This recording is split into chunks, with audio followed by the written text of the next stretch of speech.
Giving others positivity will make such an amazing impact that you'll never even personally witness. But I've gotten compliments 6 months ago that I still hold on to today from people that I barely even know, because it is such an amazing thing for someone to just be such a positive and giving and loving person that they're just telling you something great about you that you don't know.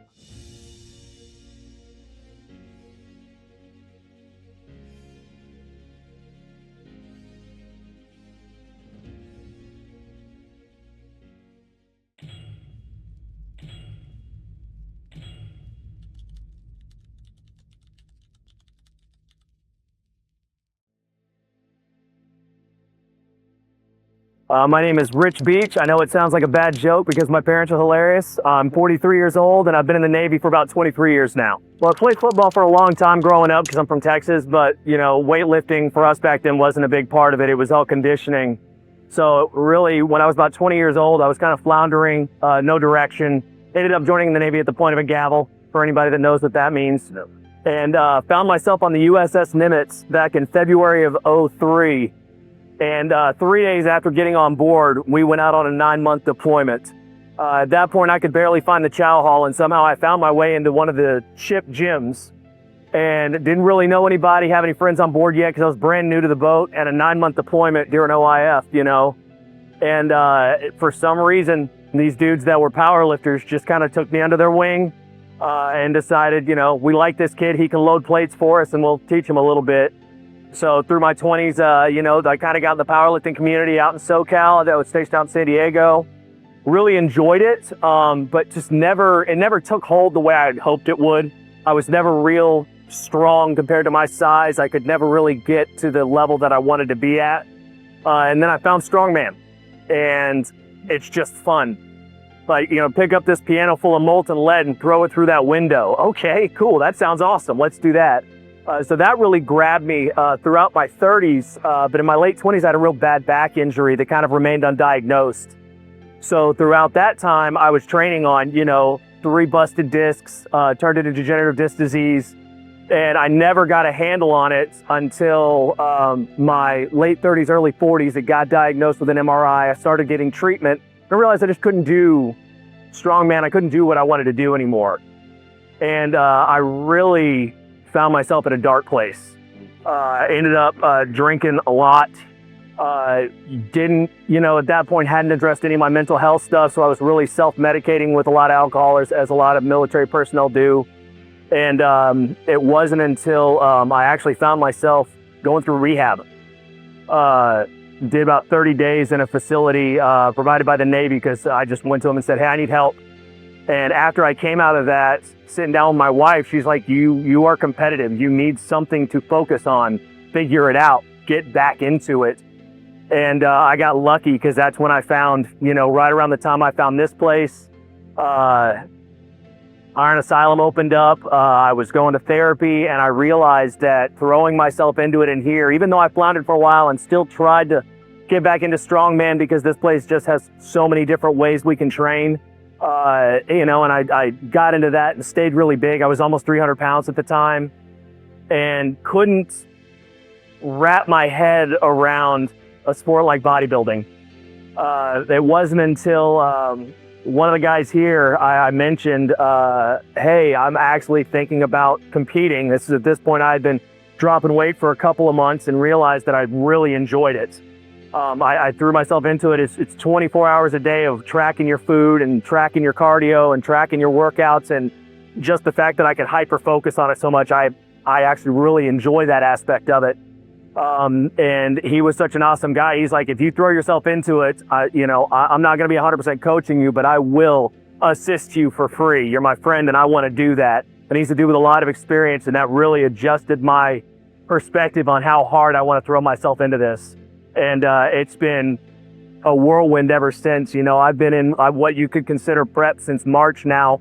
It's mid-September, so 6 months. I'm down 50 pounds. I feel better every day. I wake up in the morning excited to go to the gym before I go to work, and it's one of those things that people like to talk about discipline, or they like to talk about how do you stay strict on your diet, or how do you, one of my sailors that I work with the other day, she even asked me, because she sees I eat chicken and rice and vegetables 3 meals a day all the time, and Chief, do you have to eat that way? No, I get to eat this way. It's a privilege. And that's really how I've adjusted my mindset this late in the game. How are you doing your first bodybuilding competition at 43? I get to do my first bodybuilding competition at 43. You know, it's going to be an awesome experience, and it's been an awesome experience getting into it.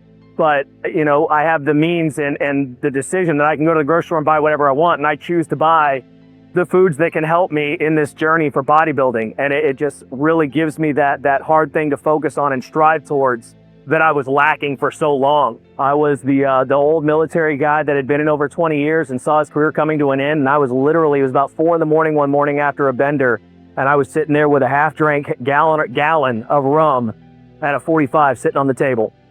And I missed work that day. And the next morning I went in just hung over as all hell and sat down with some guys I worked with that I knew I could trust. And I said, I need help, or this is gonna, you know, I almost started my Smith & Wesson. I need help. And they did. And, you know, Navy Medical got me into, like I said, a civilian treatment facility. And honestly, it was all up from there. I didn't think that I would take to sobriety and to mental health as well as I had, being, you know, a Texas kid from the 80s. You know, that wasn't something that we talked about. And it's changed my life. Yeah. People like to talk about control, and it feels like it's a control thing. I think it's more of a choice thing. I think I get to make the choice. Do I want to be that person or this person every day? And every day I get to make a conscious, positive choice to continue to be this person. Can I come in here and do the same big heavy weights I used to do and, you know, compete the way I used to compete? No, but I still get to make that choice. There's people in the world that wake up every day with no choice and not knowing where the next meal is going to come from. And I know what gym I'm coming to every single day to come in and have fun. Yeah. You know, that's what people forget is as long as you're doing something fun and that you enjoy. What workout is the best? The one that you do. The one that you enjoy. What's the best cardio? The one that you enjoy. If you don't like running, don't run. Go for a walk, swim, you know, do what you like, but do something. Get up and move.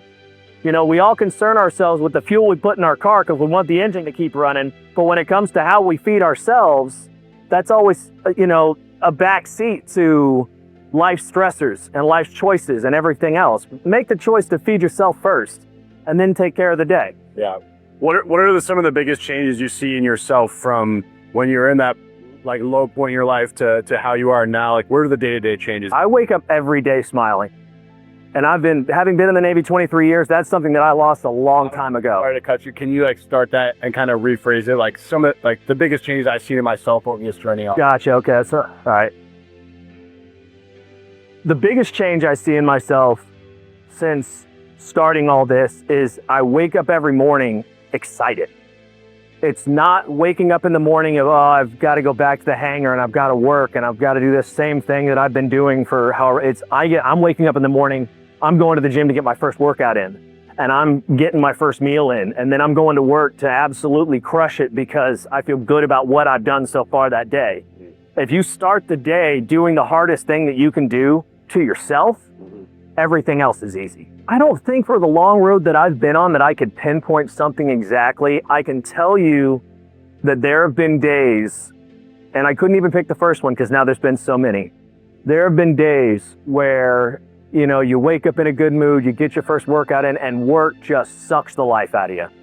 And then I get back in here for my afternoon workout, and the people here that I work with, the environment, just the culture that surrounds you, it's such a hugely positive thing. You can't help yourself but feel better about it. So there's not one specific day. It's just I noticed that I'm leaving here after a day where I am just not in a good place mentally.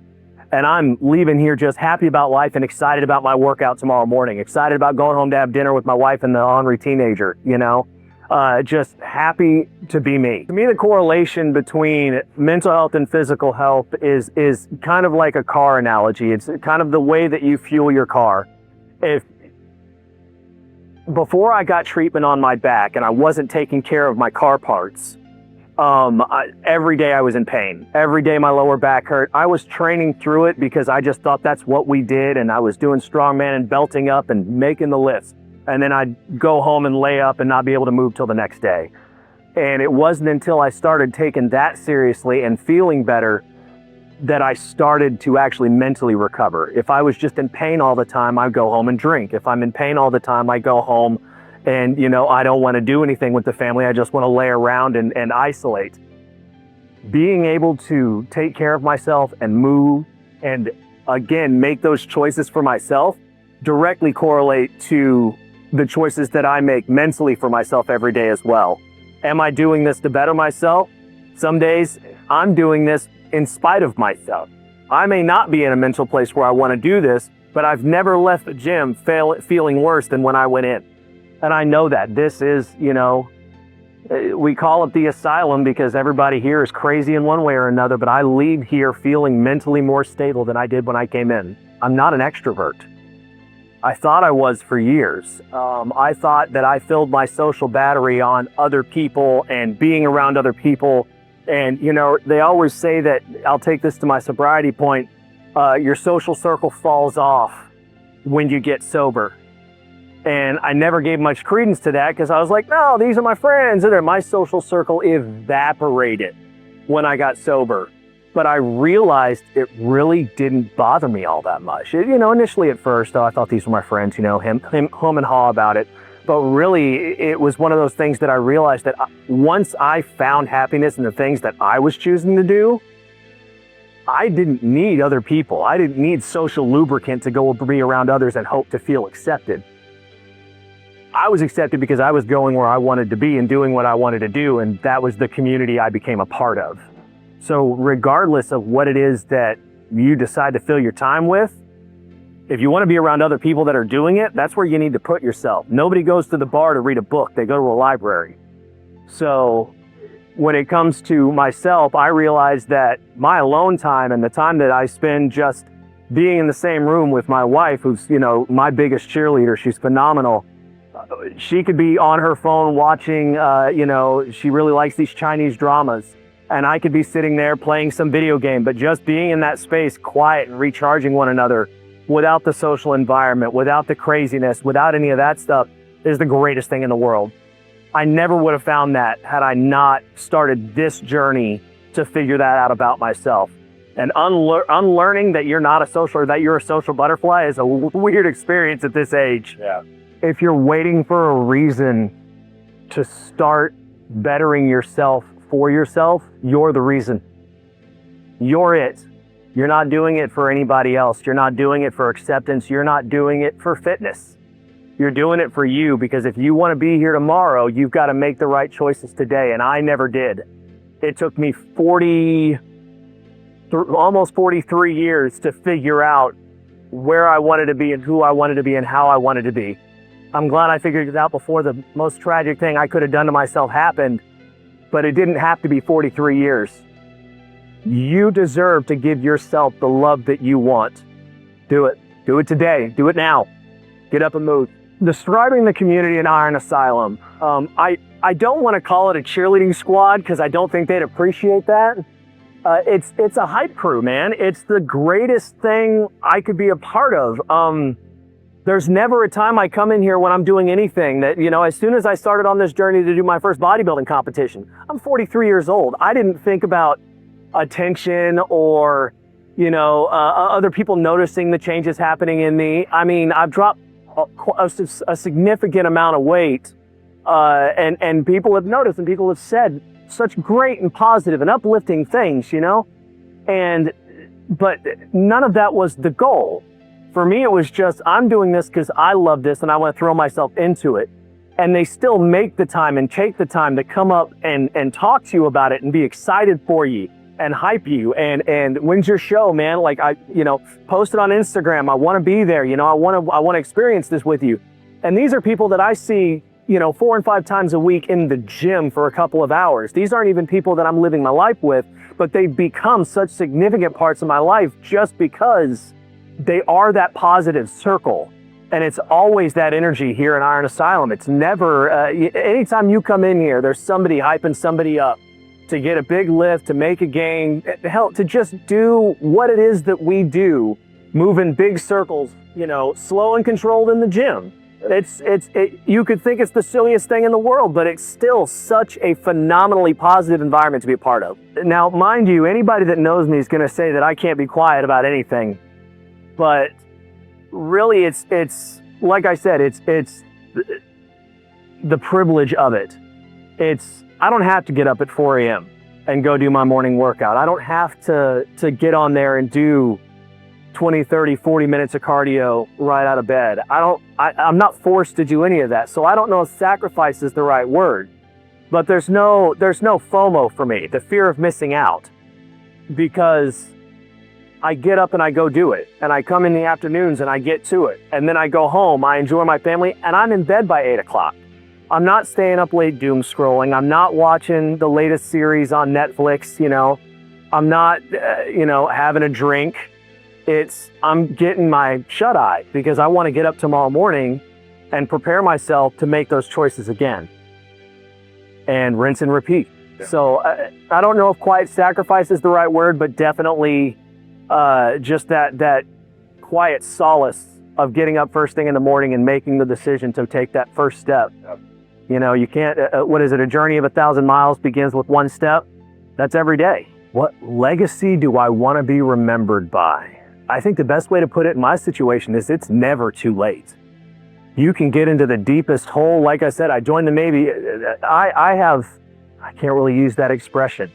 I have stumbled my way into phenomenal situations through idiocy my entire life. I joined the Navy, you know, basically by order of a judge at 20 years old because I was an idiot kid and had no direction. And I took to it and did very well and have had a fantastic career that's coming to an end now and I get to retire. I found my way into Asylum and found a community here that is absolutely fantastic, and I get to be a part of that now. None of these are things that I sought out to be a part of or be great at. I just got lucky. At 43 years old, I finally figured out what I want to do. You know, that's the joke that we always make in the Navy. What do you want to be when you grow up? Because all of us are, you know, man children and you know, just playing at being an adult. You know, I pay taxes and I pay my bills. Other than that, you know, it's t-shirts and shorts with my posters on the wall. Well, at 43, I figured out I want to run a gym. I want to bodybuild. I want to, you know, I want this to be my life. Well, everybody's going to be like, well, you're 43. That's a young man's game. What are you doing? Well, it's not for me. Unfortunately, the young man inside here doesn't realize that this is old and falling apart already, so we're going to ride it until the brakes fall off. So of the 2-strength sport and now, you know, over into bodybuilding, as far as the mental health portion of it, I would say the one that's been most positive for me, and this is entirely anecdotal, is bodybuilding, because it is all consuming and I've been able to throw myself into it 110% and really just enjoy in the process of it. And I really like that part about it. As far as most fun physically, that's strongman all day long. Strongman just has so many of the most off-the-wall things, and a lot of times you'll go into competition, guess what? They've got a Conan wheel, figure it out. Like, that's just cool, you know? So it's just, I like the just off-the-wall stuff that they can throw at you with it. Mentally, just the times that I've thrown myself into any of the three, I have been mentally better. It's when I have allowed myself to slip and flounder and throw myself, you know, into the drinking and into whatever pity party I found to throw myself into that day to give myself an excuse to not go to the gym. So I really can't say that one trumps the other for me. But I would say right now, this current journey on bodybuilding for me, just because of the timing of it and how it's gone and how I'm feeling, you know, right now, it's got to be bodybuilding. If I could give one message to everyone out there that ends up watching this, what would it be? I know exactly what it would be, because it isn't something that I learned until I started working with younger people here at the gym. It is free and amazing to hype people up around you. Giving others positivity will make such an amazing impact that you'll never even personally witness. But I've gotten compliments 6 months ago that I still hold on to today from people that I barely even know, because it is such an amazing thing for someone to just be such a positive and giving and loving person that they're just telling you something great about you that you don't know. And that, as simple as, hey man, your fit's tight today and those shoes are sick. Thanks, man. I just got them. That's awesome. Appreciate it. And then I'm going to tell you about the 6 other pair of Nikes that I just bought because I'm a sneakerhead now. But it's just, let people be excited about what they're excited about and hype them up about it. I don't care what it is. Shoes, weightlifting, whatever it is, hype them up. Stop tearing each other down. There's no such thing as a geek anymore. We're all just nerds in our own right. If I could put one song as the soundtrack to my journey, which if you knew how into music I was, it's not an easy thing to do, but the one thing that comes to mind is Just Like You by Falling in Reverse. Strictly because the first line is, I'm aware that I'm an asshole.